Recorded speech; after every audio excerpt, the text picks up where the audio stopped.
Then Minerva answered, Sir, you have spoken well, and it would be much better that Telemachus should do as you have said. He, therefore, shall return with you and sleep at your house. But I must go back to give orders to my crew and keep them in good heart. I am the only older person among them. The rest are all young men of Telemachus' own age, who have taken this voyage out of friendship. So I must return to the ship and sleep there. Tomorrow I must go to the Corconians, where I have a large sum of money long owing to me. As for Telemachus, now that he is your guest, send him to Lacedaemon in a chariot, and let one of your sons go with him. Be pleased to also provide him with your best and fleetest horses. When she had thus spoken, she flew away in the form of an eagle, and all marvelled as they beheld it. Nestor was astonished, and took Telemachus by the hand. My friend, said he, I see that you are going to be a great hero some day, since the gods wait upon you thus while you are still so young. This can have been none other of those who dwell in heaven than Jove's redoubtable daughter, the Trito-born, who showed such favour towards your brave father among the Argives. Holy Queen, he continued, vouchsafe to send down thy grace upon myself, my good wife, and my children. In return, I will offer you in sacrifice a broad-browed heifer of a year old, unbroken and never yet brought by man under the yoke. I will gild her horns and will offer her up to you in sacrifice. Thus did he pray, and Minerva heard his prayer.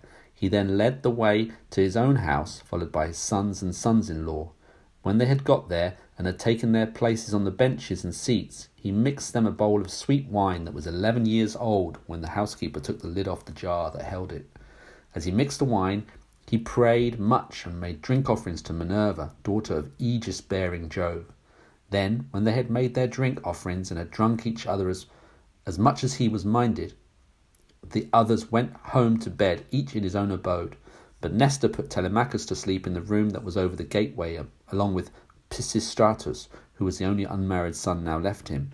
As for himself, he slept in an inner room of the house, with the queen, his wife, by his side. Now when the child of morning, rosy-fingered dawn appeared, Nestor left his couch and took his seat on the benches of white and polished marble that stood in front of his house. Here, aforetime, sat Neleus, peer of gods in council, but he was now dead, and had gone to the house of Hades. So Nestor sat in his seat, sceptre in hand, as guardian of the public weal. His sons, as they left their rooms, gathered around him, Esephron, Stratius, Perseus, Aretus, and Thasimedes. The sixth son was Pisistratus. When Telemachus joined them, they made him sit with them. Nestor then addressed them. My sons, said he, make haste to do as I shall bid you.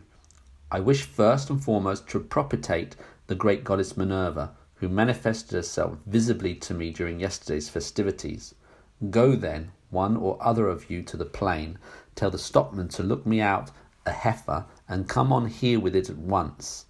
Another must go to Telemachus' ship and invite all the crew, leaving 2 men only in charge of the vessel. Someone else will run and fetch Laerces, the goldsmith, to gild the horns of the heifer. The rest, stay all of you where you are. Tell the maids in the house to prepare an excellent dinner and to fetch seats and logs of wood for a burnt offering. Tell them also to bring me some clear spring water. On this they hurried off on their several errands. The heifer was brought in from the plain, and Telemachus' crew came from the ship. The goldsmith brought the anvil, hammer and tongs, with which he worked his gold, and Minerva herself came to accept the sacrifice. Nestor gave out the gold, and the smith gilded the horns of the heifer, that the goddess might have pleasure in their beauty.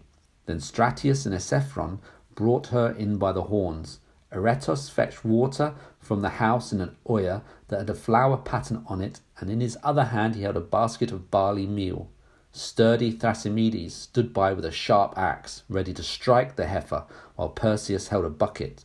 Then Nestor began with washing his hands and sprinkling the barley meal, and he offered many a prayer to Minerva as he threw a lock from the heifer's head upon the fire.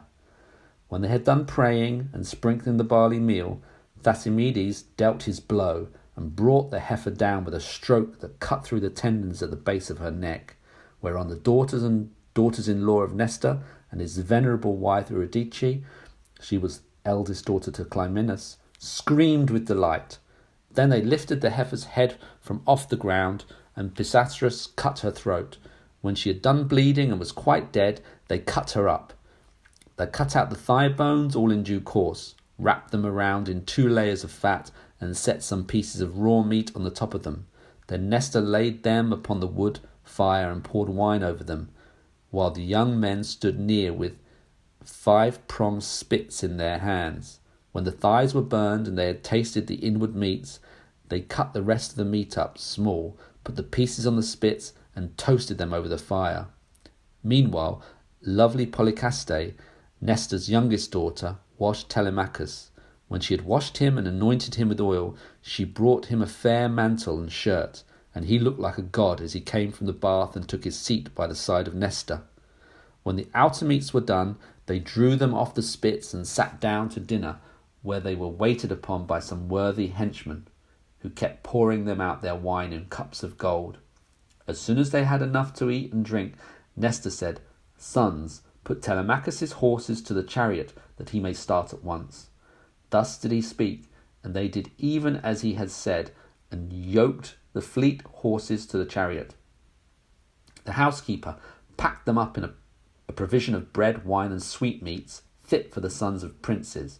Then Telemachus got into the chariot, while Pisistratus gathered up the reins and took his seat beside him.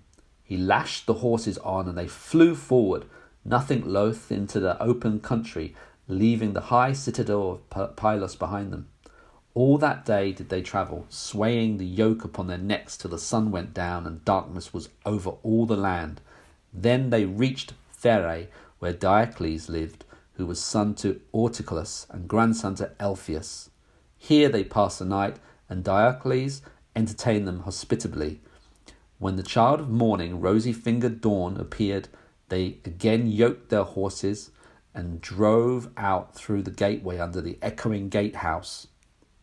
Pisistratus lashed the horses on, and they flew forward, nothing loath.